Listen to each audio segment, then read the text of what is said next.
Hi everyone, మనం last క్లాస్లో reasoning chapter అయిన బ్లడ్ రిలేషన్ బేసిక్స్ ఒక ఎగ్జాంపుల్ సమ్ చూసాం కదా. ఈరోజు ఇంకో కొన్ని ప్రాబ్లమ్స్ చూద్దాం, ఇంకొంచెం ఈజీగా అర్థమవుతుంది. అలాగే ఎవరైనా ఇది ఫస్ట్ టైం ఈ వీడియో చూసినట్టయితే మాత్రం నేను ఎస్టర్డే చెప్పిన బ్లడ్ రిలేషన్స్ వీడియోని మీకు టైం లేకపోతే మాత్రం స్టార్టింగ్ 5 minutes అయినా ఒకసారి చూడండి, ఎందుకంటే ఆ 5 minutes బేసిక్స్ అయినా సరిపోద్ది.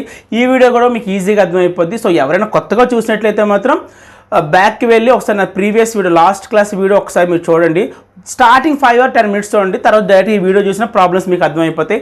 సో ఈరోజు ఫస్ట్ చెప్పబోయే ప్రాబ్లం ఏంటంటే, ఒకసారి మన ప్రాబ్లం ఒకసారి రీడ్ చేద్దాం. మనం ఒకసారి A is the father of B and C, B is the son of A but C is not the son of ఏ.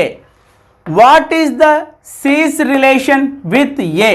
అంటే C's relation with A, C అనేవాడు ఆర్ ఆమె, మనకు జెండర్ అయితే ఇంకా తెలియదు, సమ్ చేయలేదు కాబట్టి మనకు జెండర్ తెలీదు. ఈ సి అనేది ఏకి ఏమవుతారు, ఇది ప్రాబ్లం. మనం ఆల్రెడీ మనం ఎస్టర్డే బేసిక్స్లో చెప్పుకున్నాం. Only wife and husband relation మాత్రమే డబల్ స్లీపింగ్ లైన్తో రిప్రజెంట్ చేస్తాము. రిమైనింగ్ ఏ రిలేషన్ తీసుకున్నా సరే సింగిల్ లైన్స్, అంతే కదా. సో ఈ ప్రాబ్లం చూద్దాం, ఈజీగా ఉంటుంది. First of all, A is the father of B and C. Okay, A is the father, father అని చెప్పి క్లియర్గా జెండర్ కూడా మెన్షన్ చేశాడు. సో నేను అందుకే ప్లస్ పెట్టాను. ఎస్టర్డే మీకు చెప్పాను, మేల్ అయితే ప్లస్ పెడదాం, ఫీమేల్ అయితే మైనస్ పెడదాం, ఈజీగా ఉంటుంది సాల్వ్ చేయడానికి. So A is the father of B and C, బికి సికి ఇద్దరికి కూడా మనకి ఫాదర్ వచ్చి ఎవరు? ఏనే, బి అండ్ సి. క్లియర్ కదా ఈ రెండు కూడా. సో ఏ అనేవాడు మీకు ఆల్రెడీ నేను జనరేషన్స్ వైజ్ చెప్పాను. గ్రాండ్ పేరెంట్స్, పేరెంట్స్, చిల్డ్రన్ అంటే మనం ఉంటాం. థర్డ్ జనరేషన్లో మనం ఉంటాం. మనం పైన వచ్చేమో మనం పేరెంట్స్ ఉంటారు, వాళ్ళ పైన వచ్చి వాళ్ళ పేరెంట్స్ ఉంటారు. This is the generation chart. ఇది మైండ్లో పెట్టుకుంటే చాలు. సో నేను అలాగే వేసాను చూడండి, పేరెంట్స్ కింద చిల్డ్రన్ వస్తారు. So B and C children కాబట్టి వాళ్ళు ఇద్దరు వేసాను. బట్ ఈ ఇద్దరు చిల్డ్రన్ కూడా మేల్ ఎవరు ఫీమేల్ ఎవరు అని చెప్పి సమ్లో అయితే ఇంకా ప్రస్తుతానికైతే మనకి అయితే మెన్షన్ చేయలేదు. నెక్స్ట్ స్టేట్మెంట్ చూద్దాం, ఏమైనా మనకి క్లూ దొరుకుతాం చూద్దాం ఒకసారి. B is the son of A, ఇక్కడ మెన్షన్ చేశాడు చూడండి. B is the son, B అనేవాడు సన్ అవుతాడు ఎవరికి? ఏకి. Clear. Next, but C is not the son of A, C అనేవాడు ఏకి సన్ అవ్వడు. సన్ అవ్వడం అంటే ఇంకేమవుతాడు మనకి? ఖచ్చితంగా డాక్టరే కదా అయ్యేది, అంతే కదండి. ఇప్పుడు మనకి ఒక బేబీ ఉంది. సో మనం ఒక అవతల చెప్తున్నాం, మా బేబీ మేల్ కాదు అని చెప్తాం. ఆటోమేటిక్గా ఏమవుతుంది? బేబీ మనకి ఫీమేల్ అవుతుంది, అంతే కదా కాన్సెప్ట్. సో ఇప్పుడు అదే అంటున్నాడు, నాకు ఉన్న ఇద్దరు పిల్లల్లో ఒకడైతే అబ్బాయి, ఇంకొకరు మాత్రం అబ్బాయి కాదు అని చెప్తున్నాడు. ఆటోమేటిక్గా ఏమవుతుంది? మనకి డాటర్ అవుతుంది. Clear. Next, what is the C's relation with A? C అనేది ఏకి ఏమవుతుంది? చూడండి క్లియర్గా ఏమవుతుంది, మీకే తెలిసిపోతుంది, daughter. So answer is daughter. Clear. Okay, next problem చూద్దాం ఒకసారి. మనం ఒకసారి సెకండ్ ప్రాబ్లం చూస్తే ఒకసారి క్వశ్చన్ రీడ్ చేద్దాం క్లియర్గా. X is the wife of Y and Y is the brother of Z. X is the wife of Y and Y is the brother of Z. Z is the son of P. Then how is P related to X? P వచ్చి ఎక్స్కి ఏమవుతాడు are ఏమవుతుంది? మనకి gender ఇంకా తెలియదు కాబట్టి దీనికి options కూడా ఇచ్చాడు. Sister, aunt, brother. Option D చూడండి, either father in law or mother in law. ఒకసారి ప్రాబ్లమ్ సాల్వ్ చేద్దాం. మీరైతే ఈ జనరేషన్ చార్ట్ మాత్రం గుర్తుపెట్టుకోండి. Grand parents, parents, kids. First statement తీసుకుందాం. X is the wife of Y. X is the wife of Y. నేను మీకు ఆల్రెడీ ఎస్టర్డే క్లాస్లో చెప్పాను, వైఫ్ అండ్ హస్బెండ్ రిలేషన్ మాత్రమే డబుల్ స్లీపింగ్ లైన్లో రిప్రజెంట్ చేస్తాం. రిమైనింగ్ ఏ రిలేషన్ అయినా సరే సింగిల్ స్లీపింగ్ లైన్లో రిప్రజెంట్ చేస్తాం. క్లియర్ కదా. సో అలాగే X is the wife, already ఎక్స్ని వైఫ్ కింద చెప్పేస్తున్నాడు చూడండి కావాలండి. X is the wife of why. So wife and హస్బెండ్లో X Y, wife and husbands. So already X already wife అన్నాడు చూడండి కావాలంటే. X is the wife of Y అన్నాడు. ఆటోమేటిక్గా వై ఏమవుతుంది మనకి? హస్బెండే అవ్వాలి, అంతే కదండి. ఒక వైఫ్ అండ్ హస్బెండ్ రిలేషన్లో ఒకరు వైఫ్ అని చెప్తే ఆటోమేటిక్ ఇంకోళ్ళు ఏమవుతారు మనకి? ఖచ్చితంగా హస్బెండే అవుతారు. So according to this logic already మనం వై కూడా హస్బెండ్ కింద రాసుకున్నాం. Next, and Y is the brother of Z. Y అనేవాడు జడ్కి బ్రదరు. క్లియర్ చూడండి, Y is the brother of Z. Y అనేవాడు జడ్కి బ్రదర్. క్లియర్. బట్ జడ్ యొక్క జెండర్ అయితే మనకు తెలియదు, ఎందుకంటే ఇక్కడ మెన్షన్ చేయలేదు. ఇంకా మేబీ నెక్స్ట్ స్టేట్మెంట్ చదివితే మనకి ఏమైనా క్లూ వస్తుందో చూద్దాం సరే. Next, Z is the son of P. ఇచ్చాడు ఇక్కడ లాజిక్ ఇచ్చాడు. Z is the son of P. పీకి జెడ్ సన్ అవుతాడు. సో సన్ అంటే మనం ప్లస్ పెట్టుకుంటాం. చూడండి, కావాలంటే Z is the son of, ఎవరికి సన్నిడు? పీకి. మీకు ఆల్రెడీ చెప్పాను, మనకి పైన ఉండేది ఎవరు? పేరెంట్స్.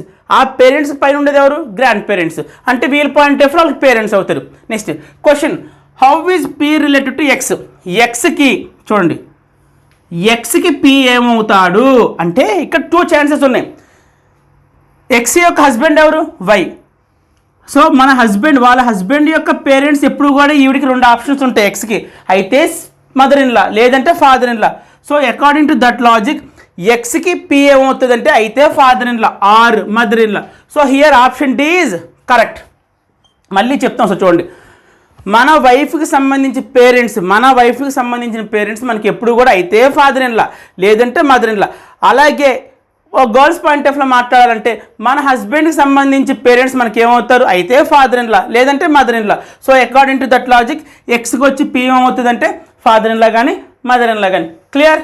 మనం ఇప్పుడు థర్డ్ ప్రాబ్లం చూద్దాం ఒకసారి. ఫస్ట్ క్వశ్చన్ రీడ్ చేద్దాం. మీకు నేను ఆల్రెడీ చాలాసార్లు చెప్పాను, ఎస్పెషల్లీ అర్థమెటిక్ వచ్చి క్వశ్చన్ మీకు ఎంత బాగా చదివి అర్థం చేసుకుంటే ఆన్సర్ ఆటోమేటిక్గా వచ్చేస్తుంది. So focus on reading question బాగా చదివి అర్థం చేసుకోవడానికి ట్రై చేయండి. ఎందుకంటే మీకు ఫస్ట్ క్లాస్లో చెప్పాను 50% సొల్యూషన్ మీకు వచ్చేసినట్టు క్వశ్చన్ అర్థమైతే. సో థర్డ్ క్వశ్చన్ ఒకసారి రీడ్ చేద్దాం. Ravi is the brother of Amit's sons son. Amit యొక్క సన్ వాళ్ళ సన్. చూడండి ఎంత లాజిక్ ఉందో. అమిత్ వాళ్ళ సన్ వాళ్ళ సన్. సో అమిత్ ఆటోమేటిక్గా గ్రాండ్ ఫాదర్ అవుతాడు నాకు తెలిసి. Next, what is Amit's relation to Ravi. So what is Amit relation to Ravi. రవికి అమిత్ ఏమవుతాడు? Options cousin, father, grand father, son. Okay, problem solve చేద్దాం. ఫస్ట్ స్టేట్మెంట్ ఏమి ఇచ్చాడు? Ravi is the brother of Ravi is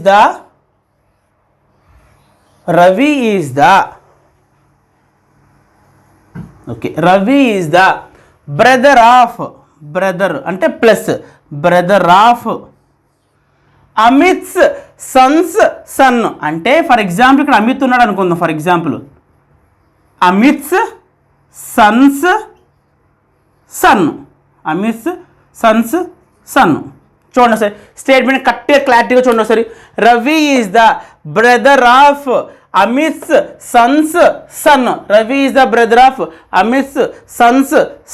clear. ఇక్కడ వరకు కూడా వీడు సన్ అన్నాడు కాబట్టి ప్లస్, వీడు కూడా సన్ అన్నాడు కాబట్టి ప్లస్. ఇక్కడ వరకు క్లియరా? ఇంకోసారి రిపీట్ చేస్తాను చూడండి. For example, Ravi is the brother of, ఎవరికి బ్రదరు? అమిత్ వాళ్ళ సన్. క్లియర్. ఇక్కడ వరకు కూడా. What is the Amit's relation to Ravi. ఏమవుతాడు? రవికి అమిత్ ఏమవుతాడు? చూడండి క్వశ్చన్ ఒకసారి చూసుకుంటే మనం, what is Amit's relation to Ravi. So Amit అనేవాడు రవికి ఏమవుతాడు? అమిత్ అని మీకు ఆబ్వియస్లీ ప్లస్సే. సో అమిత్ అనేవాడు రవికి ఏమవుతాడు? చూడండి, రవి వాళ్ళ ఫాదర్ ఏమవుతాడు? గ్రాండ్ ఫాదర్ అవుతాడు. అంతే కదా, మన ఫాదర్ వాళ్ళ ఫాదర్ మనకి ఏమవుతాడు? గ్రాండ్ ఫాదర్ అవుతాడు. So here option is grand father. C is correct. Clear కదా. What is Amit's relation to Ravi. Amit అనేవాడు రవికి ఏమవుతాడు? చూడండి, వీళ్ళిద్దరూ బ్రదర్స్. సో వీళ్ళ యొక్క ఫాదర్ ఎవడు? ఎస్ వాళ్ళ ఫాదర్ ఎవడు? అమిత్. సో ఆటోమేటిక్గా గ్రాండ్ ఫాదర్ అవుతాడు. అమిత్ పాయింట్ ఆఫ్ మాట్లాడంటే వీళ్ళిద్దరూ కూడా గ్రాండ్ సన్స్ అవుతారు. Clear. Okay, next fourth problem చూద్దాం. మనం ఇప్పుడు ఒకసారి ఫోర్త్ ప్రాబ్లం ఒకసారి రీడ్ చేద్దాం. మయాంక్ సెడ్. మయాంక్ చెప్తున్నాడు. ఏమని చెప్తున్నాడు? సెడ్ అంటే చెప్పడం. Mayank said, my mother is the sister of Rajat's brother. What is Rajat's relation with Mayank. అంటే రజత్ రిలేషన్, మయాంక్కి రజత్ అనేవాడు ఏమవుతాడు? ఒక్కొక్కసారి జెండర్ మనకు మెన్షన్ చేయకపోయినా నేమ్స్ పెట్టి మన జెండర్ అనేది ఐడెంటిఫై చేయాలి. For example Ravi obviously plus వస్తాడు. సో అలాగా మయాంక్ ప్లస్ వస్తాడు. అంటే ఒక్కోసారి మెన్షన్ చేయకపోయినా మనం మన నేమ్స్ పెట్టి జెండర్స్ అనేవి డిసైడ్ చేయాలి. క్లియర్ కదా. ఒకసారి ఆప్షన్స్ చూద్దాం. కజిన్, బి వచ్చి మెటర్నల్ అంకుల్, థర్డ్ వచ్చి అంకుల్, డి వచ్చి బ్రదర్ ఇన్ లా. ఇక్కడ ఒక పాయింట్ చూడండి సార్, ఆప్షన్ బి వస్తుంది చూడండి, మెటర్నల్ అంకుల్. ఒకసారి మెటర్నల్ అంకుల్ ఏంటో ఒకసారి ఎక్స్ప్లెయిన్ చేస్తాను, ఒకసారి చూడండి. జనరల్గా మీకు నేను ఆల్రెడీ లాస్ట్ క్లాస్లో ఏమని చెప్పాను, మన మదర్కి ఆర్ ఎల్స్ మన ఫాదర్కి బ్రదర్ ఉన్నాడు అనుకోండి, ఫర్ ఎగ్జాంపుల్ ఏమని పిలవాలని చెప్పాను, అంకుల్ అని పిలవాలని చెప్పాను. క్లియర్ కదా? మన మదర్కి కానీ మన ఒక ఫాదర్కి కానీ వాళ్ళకి బ్రదర్ ఉంటే అంకుల్, సిస్టర్ ఉంటేనేమో ఆంటీ, ఈ రెండు పిలవాలని చెప్పే కదా. బట్ ఇక్కడ ఏంటంటే ఇంకొంచెం ఆ రిలేషన్ ఇంకొంచెం ఇన్ డీటెయిల్గా అడిగినట్టుగా నాకు అనిపిస్తుంది. ఎందుకంటే జనరల్గా అంకుల్ అంటే సరిపోద్ది, వీడు అంకుల్ని కాకుండా మెటర్నల్ అంకుల్ అని చెప్పి కొద్దిగా ఇన్ డీటెయిల్గా అడిగాడంటే ఒకసారి చూద్దాం డిఫరెన్స్ ఏంటి, అంకుల్కి మెటర్నల్ అంకుల్కి డిఫరెన్స్ ఏంటి. ఏమీ లేదు. మన ఫాదర్కి ఫర్ ఎగ్జాంపుల్ ఒక బ్రదర్ ఉన్నాడు అనుకోండి, మన ఫాదర్కి బ్రదర్ ఒకరు ఉంటే ఆటోమేటిక్గా మనం ఎస్టర్డే క్లాస్ బట్టి ఏమని పిలవాలని చెప్పి ఆ బ్రదర్ని మనం అంకుల్ అని పిలుస్తాం. క్లియర్ కదా? బట్ ఇక్కడ ఆప్షన్ చూస్తే మెటర్నల్ అంకుల్ వస్తుంది, ఇంకోసారి పెటర్నల్ అంకుల్ కూడా ఉంటుంది. ఈ రెండు ఏంటో ఆప్షన్స్ నేను చెప్తాను. సో మన ఫాదర్కి బ్రదర్ ఉన్నాడు అనుకోండి, అంకుల్ అని చెప్పి పిలిచేస్తాం. అలా కాకుండా ఆప్షన్స్లో సెపరేట్గా మెటర్నల్ అంకులా పెటర్నల్ అంకులా అంటే మాత్రం ఫాదర్ తరపు ఉన్న బ్రదర్ కానీ సిస్టర్ కానీ మనకి పెటర్నల్ రిలేషన్ స్టార్ట్ అవుద్ది. సో అకార్డింగ్ టు ఈ లాజిక్ ప్రకారం మనకి ఫాదర్ వాళ్ళ బ్రదర్ మనకు వచ్చి ఏమవుతాడు, పెటర్నల్ అంకుల్ అవుతాడు. ఓకే, అలా కాదు, మనకి మదర్ ఉంది, ఫర్ ఎగ్జాంపుల్ మదర్ ఉన్నారు, ఫర్ ఎగ్జాంపుల్ మన మదర్కి బ్రదర్ ఉన్నాడు. సో ఇప్పుడు ఈ బ్రదర్ అనేవాడు ఎవరి వైపు రిలేషను, మదర్ వైపు రిలేషను. సో ఆటోమేటిక్గా మదర్ వైపు ఉన్న రిలేషన్లో మెటర్నల్. అలా కాకుండా మన ఫాదర్ తరపున ఎవరైనా బ్రదర్ గారు అనుకో పెటర్నల్ అని చెప్పి పిలవాలి. గుర్తుపెట్టుకోండి, మెటర్నల్ అంటేనేమో మమ్మీ వైపు, అంటే మమ్మీకున్న బ్రదరు మెటర్నల్ అంకుల్ అనొచ్చు, మెటర్నల్ సిస్టర్ అనొచ్చు, పెటర్నల్ అంకుల్ అనొచ్చు, పెటర్నల్ సిస్టర్ అనొచ్చు. సో మమ్మీకున్న బ్రదర్ వచ్చి మనకి మెటర్నల్ అంకులు, డాడీకున్న బ్రదర్ వచ్చి మనకి పెటర్నల్ అంకులు. క్లియర్ కదా? ఓకే, ఇప్పుడు ప్రాబ్లం చూద్దాం. ఈ రెండు మీకు అర్థమైంది కదా, మెటర్నల్ అనే రిలేషన్ అర్థమైంది కదా. సింపుల్గా మీకు గుర్తుపెట్టుకోవాల్సింది ఏంటంటే పెటర్నల్ అనగానే ఫాదర్ రిలేషన్స్, మెటర్నల్ అనగానే మదర్ రిలేషన్స్ అని గుర్తుపెట్టుకోండి. ఓకే, ఇప్పుడు ప్రాబ్లం చూస్తే మనకి మయాంక్ చెప్తున్నాడు ఏమని, మై మదర్ ఈజ్ ద అంటే నా మదరు. ఇక్కడ మయాంక్ని చూద్దాం, ఫర్ ఎగ్జాంపుల్ ఇక్కడ మయాంక్ చూద్దాం. Mayank said my mother is the, mother అంటే మైనస్, అంతే కదా. Mayank said, M for Mayank అని గుర్తుపెట్టుకోండి. Mayank said my mother is the sister కాబట్టి మైనస్ పెట్టు. My mother is the sister of Rajat's brother. ఇక్కడ రజత్ ఉన్నాడు అనుకుందాం. My mother is the sister ఎవరికి సిస్టర్, వీళ్ళ మదరు రజత్స్ బ్రదర్. చూడండి, my mother is the sister of ఎవరికి సిస్టర్, రజత్స్ బ్రదర్. రజత్ అనేవాడికి బ్రదర్ ఉంటే ఆ బ్రదర్కి సిస్టర్ అవుతుంది. చూడండి, రజత్కి బ్రదర్ ఉంటే ఆ బ్రదర్కి సిస్టర్ అవుతుంది. ఇంకా సింపుల్గా చెప్పాలంటే వీళ్ళు ముగ్గురు కూడా బ్రదర్ అండ్ సిస్టర్స్ అవుతారు. క్లియర్గా చెప్పాలంటే అంటే ఒకే పేరెంట్కి పుట్టిన వీళ్ళు ముగ్గురు కూడా మనకి తెలుస్తుంది. కానీ చూడండి, సిస్టరు బ్రదరు రజత్ అనేవాడు రిలేషన్ మెన్షన్ చేయలేదు కాబట్టి అకార్డింగ్ నేమ్ పెట్టి నేను ప్లస్ పెట్టేస్తున్నా. ఓకే, క్లియర్ కదా, అర్థమైంది కదా. Mayank said my mother is the sister కాబట్టి minus sister of Rajat's brother. రజత్కి ఒక బ్రదర్ ఉంటే మాత్రం ఆ బ్రదర్కి మా మమ్మీ అనేది సిస్టర్ అవుతుంది. క్లియర్ కదా. ఇక్కడ వరకు కూడా క్వశ్చన్ చూద్దాం. What is the Rajat's relation with Mayank. Rajat అనేవాడు మయాంక్ ఏమవుతాడు ఒకసారి చూడండి. ఎవరి తరపు, వీళ్ళిద్దరూ కూడా బ్రదర్స్. ఎవరికి, మయాంక్ వాళ్ళ మమ్మీకి. నేను మీకు ఆల్రెడీ చెప్పాను, మన మమ్మీకి బ్రదర్ ఉంటే మనకి ఏమవుతారని చెప్పారు, మెటర్నల్ అంకుల్ అవుతారు. సో మదర్ వాళ్ళ బ్రదర్ కాబట్టి రజత్ అనేవాడు మదర్ వాళ్ళ బ్రదర్ కాబట్టి ఆటోమేటిక్గా మెటర్నల్ అంకుల్ అవుతాడు. Clear? Option B is the answer. చూడండి, what is the relation with Rajat's relation with మయాంక్కి రజత్ అనేవాడు ఏమన్నా అవుతాడు అంటే ఎలా పిలవాలి.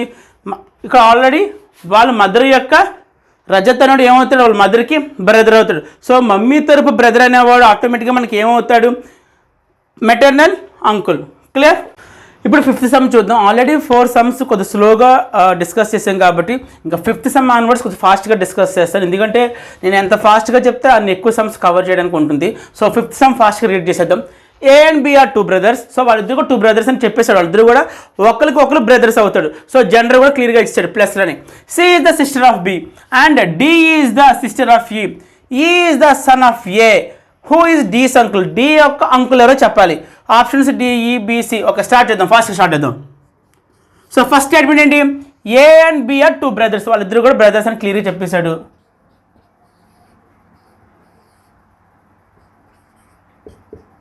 So according to first statement A and B are కూడా ఇద్దరు కూడా brothers. So according to gender కూడా క్లియర్గా మెన్షన్ చేశాడు. ప్లస్ పెట్టేశాను, ఎందుకంటే బ్రదర్స్ అంటేనే ప్లస్. వాళ్ళిద్దరు కూడా ఒకరు బ్రదర్ అవుతారు. పక్కన పెట్టండి. Next C is sister of B. Okay, C అనేది బికి సిస్టరు. క్లియర్ కదా? C is the sister of B. C బికి సి సిస్టరు అంటే ఏకి కూడా సిస్టరే అవుతుంది, ఎందుకంటే వీళ్ళందరూ కూడా చూడండి బ్రదర్ అండ్ సిస్టర్సే అవుతారు. Next one, D is the sister of E. D is the sister of E. ఇక్కడ చూస్తే మనకి డి లేదు, ఈ లేదు. ప్రస్తుతానికైతే స్టేట్మెంట్ని పక్కన పెట్టండి, ఎందుకంటే మనం లింక్ ఇచ్చుకుంటూ పోవాలి. లింక్ ఇవ్వడానికి మనకి ఇక్కడ డి కానీ ఈ కానీ ఉందా? సో లేదు. కాబట్టి ఎప్పుడైనా ఇలాంటి ప్రాబ్లమ్ సాల్వ్ చేసినప్పుడు మనకి ఎక్కడైనా లింక్ మనకి కుదరట్లేదు అంటే మాత్రం అక్కడ స్టేట్మెంట్ స్కిప్ చేయండి, ప్రస్తుతం స్కిప్ చేయండి. Go for next statement. ఈ ఈజ్ ద సన్ ఆఫ్ ఏ. ఈ ఈజ్ ద సన్ ఆఫ్ ఏ. ఈ అనేవాడు ఏ యొక్క సన్. అదే ఒక స్టేట్మెంట్ క్లియర్గా చెప్పాడు. ఈ is the son of A. Next చూడండి, ఇక్కడ ఇందా మనం స్కిప్ చేసిన చూసారు స్టేట్మెంట్ ఈకి సంబంధించి లింక్ దొరికేసింది చూడండి కావాలంటే. సో ఆ స్టేట్మెంట్ మనం ఇక్కడ యూస్ చేసుకోవచ్చు. ఏమి ఇచ్చాడు ఆ statement? D is the sister of E. D is the sister of E. D వచ్చి మనకి ఈకి సిస్టర్ అవుతుంది. ఈ రిలేషన్స్ అన్నీ క్లియర్ కదా? ఇప్పుడు క్వశ్చన్ చూసేద్దాం. Who is D's uncle? డీకి అంకుల్ ఎవరు? మీరు కరెక్ట్గా అబ్జర్వ్ చేస్తే డీకి అంకుల్ ఎవరు? ఫస్ట్ ఆఫ్ ఆల్ వీళ్ళిద్దరు కూడా ఎవరు? Brother and sisters. ఏ అనేది ఎవరు? ఫాదర్ అవుతాడు. వీళ్ళిద్దరికి కూడా డీకి ఈకి ఏ అనేది ఫాదర్ అవుతాడు. సో ఇంకా అంకుల్ మాత్రం అడిగాడు. ఫాదర్ చూడండి, ఫాదర్కి ఇద్దరు, ఒకళ్ళు బ్రదర్ ఉన్నాడు, ఇంకోటి సిస్టర్ ఉన్నాడు, కానీ అంకుల్ మాత్రం అడిగాడు. సో ఆటోమేటిక్గా ఆన్సర్ వచ్చి మనకి బి అవుతుంది. C, option C is correct. ఇందాక మీరు ఒక సమ్ చూసినట్లయితే మనకి ఈ అంకుల్ని మనకి మెటర్నలా పెటర్నలా అని చెప్పి ఇన్ డీటెయిల్గా అడిగాడు. బట్ ఇక్కడ ఆప్షన్స్లో మాత్రం సింపుల్గా అంకుల్ ఎవరని చెప్పి చెప్పమన్నారు. క్లియర్? నెక్స్ట్ వన్, మనం ఇప్పుడు 6th ప్రాబ్లం ఒకసారి చూద్దాం. వరుణ్ సెడ్. వరుణ్ చెప్తున్నాడు ఏమని? Poynting towards Arun. అరుణ్ చూపించి చెప్తున్నాడు. వరుణ్ అనేవాడు అరుణ్ చూపించి చెప్తున్నాడు. ఏమని మాట్లాడుతున్నాడు? హీ ఈజ్ అంటే అరుణ్ అనేవాడు he is my sister's only brother's son. How is Arun related to Varun? Options son, brother, nephew and data insufficient. Super option ఇది. మేబీ దీనికి ఆన్సర్ ఇది అయితే మాత్రం మీకు నేను ఎక్స్ప్లెయిన్ చేస్తాను అంటే ఏంటి అని చెప్పి చూద్దాం. ప్రాబ్లమ్స్ ఆలోచిద్దాం. First of all Varun said. Varun చెప్తున్నాడు పాయింటింగ్ టువర్డ్స్ అరుణ్. వరుణ్ అనేవాడు చెప్తున్నాడు, అరుణ్ పాయింట్అవుట్ చేస్తాడు. చూడండి కావాలంటే అరుణ్ని పాయింట్అవుట్ చేసి చెప్తున్నాడు. వరుణ్ అనేవాడు పాయింటింగ్ టువర్డ్స్ చూపిస్తున్నాడు. ఎవరిని? అరుణ్ చూపించి మాట్లాడుతున్నాడు. Arun he is my sister's only brother's son. He is okay my sister's only brother's son. మీరు ఇక్కడ అబ్జర్వ్ చేస్తే ఒక సిస్టర్కి ఓన్లీ బ్రదర్ వరుణ్ మాట్లాడుతున్నాడు. మా అక్క వాళ్ళ ఓన్లీ బ్రదరు అని. అక్క వాళ్ళ ఓన్లీ బ్రదర్ అంటే మళ్ళీ ఎవరు అవుతారు? మనకి వరుణే అవుతాడు, అంతే కదా? ఎందుకంటే వరుణ్ చెప్తున్నాడు ఏమని? ఆ అబ్బాయి అనేవాడు అరుణ్ అనేవాడు మా సిస్టర్ వాళ్ళ ఓన్లీ బ్రదర్ ఈడే వరుణే మాట్లాడుతున్నాడు. మా అక్క వాళ్ళ ఓన్లీ బ్రదర్ అని మాట్లాడుతున్నప్పుడు ఈ బ్రదర్ ఎవడవుతాడు? మళ్ళీ ఆబ్వియస్లీ వరుణే అవుతాడు. ఈ స్టేట్మెంట్ అర్థమైంది కదా మీకు? Next only brother's son. Next how is Arun related to Varun? Arun అనేవాడు వరుణ్కి ఏమవుతాడు? సన్ అవుతాడు. క్లియర్? ఇవ్వండి బ్లడ్ రిలేషన్ చాప్టర్కి సంబంధించి బేసిక్స్, దాన్ని బేస్ చేసుకున్న సమ్స్. మీకు నేను ఆల్రెడీ ఫస్ట్ క్లాస్లో చెప్పాను, బ్లడ్ రిలేషన్ అంత ఈజీ చాప్టర్ ఏమీ లేదు. జస్ట్ నేను మీకు చెప్పిన వీడియోలో బ్లడ్ రిలేషన్ సంబంధించిన ఫస్ట్ వీడియోలో స్టార్టింగ్ 10 minutes చూడండి చాలు. 10 minutes చూస్తే మీరు బ్లడ్ రిలేషన్లో ఏ సమ్ ఇచ్చినా ఈజీగా సాల్వ్ చేయొచ్చు. ఇంకొక మోస్ట్ ఇంపార్టెంట్ పాయింట్ ఏంటంటే బ్లడ్ రిలేషన్ చాప్టర్ని బేస్ చేసుకొని 1 or 2 మార్క్స్ అయితే కంపల్సరీ వస్తాయి. బట్ చాలామంది అయితే కన్ఫ్యూజ్ అవుతారు కాబట్టి ఈ క్వశ్చన్స్ లైట్ తీసుకుంటారు. మనం ఎప్పుడైనా సరే కాంపిటేటివ్ ఎగ్జామ్స్ రాసేటప్పుడు అవతల వాడు పక్కవాడు దేన్నైతే లైట్ తీసుకుంటున్నాడో దాన్ని మనం స్ట్రెంత్గా మార్చుకోవాలి. గుర్తుపెట్టుకోండి, చాలా ఇంపార్టెంట్ పాయింట్స్. కాంపిటేటివ్ ఎగ్జామ్లో మనకు వచ్చింది ఆడికి వచ్చింది మనకి వచ్చింది, కాంపిటీషన్ ఏముంటుంది, రెండు కూడా సేమ్ ఉంటుంది, ఇద్దరి మధ్య కాంపిటీషన్ సేమ్ ఉంటుంది. అలా కాదు, పక్కనోడు దేన్నైతే లైట్గా తీసుకుంటున్నాడో మీరు దాన్నే ఫోకస్ చేయండి. ఖచ్చితంగా వాడు ఏ బిట్ అయితే వదిలేస్తున్నాడో ఆ బిట్ని మీరు ఎక్స్ట్రా పెట్టండి, ఆబ్వియస్లీ మీరు ఎక్కువ స్కోర్ అనేది గెయిన్ చేస్తారు. సో ఫోకస్ ఆన్ పక్కనోడు వీక్నెస్ మీద ఫోకస్ చేయండి, ఈజీగా పని అవుతుంది మనకి. ఎప్పుడైనా గుర్తుపెట్టుకుని పక్కనోడి వీక్నెస్ మీద మనం ఫోకస్ చేయాలి, మన స్ట్రెంత్ మీద కూడా మనం ఫోకస్ చేయాలి. అంతేగాని మన స్ట్రెంత్ మనం లైట్ తీసుకొని పక్కనోడి వీక్నెస్ మీద మనం ఫోకస్ చేస్తే waste. So focus on our strength and పక్కనోడి వీక్నెస్ మీద కూడా ఫోకస్ చేయండి. క్లియర్? సో ఇదండి బ్లడ్ రిలేషన్స్ కాన్సెప్ట్. నా నెక్స్ట్ వీడియోలో మరొక మంచి చాప్టర్తో వస్తాను. Thank you so much and bye.